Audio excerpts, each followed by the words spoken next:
राष्ट्रवादी काँग्रेसचे अध्यक्ष शरद पवार यांच्याबद्दल भाजप आमदार गोपीचंद पडळकर यांनी वादग्रस्त वक्तव्य केले होते। त्याचे अमरावती शहरात संतप्त पडसाद उमटले। राष्ट्रवादी काँग्रेसच्या वतीने 25 जून रोजी अमरावतीत गोपीचंद पडळकर यांच्या फोटोला चपला मारून त्यांच्या फोटोची जाळपोळ करून पडळकर विरोधात घोषणेबाजी करत निषेध करण्यात आला।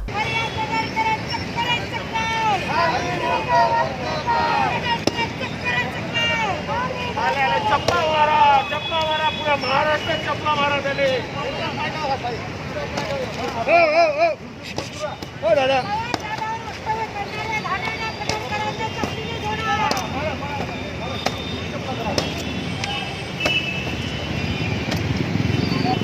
या गोप्याचा निषेध असो।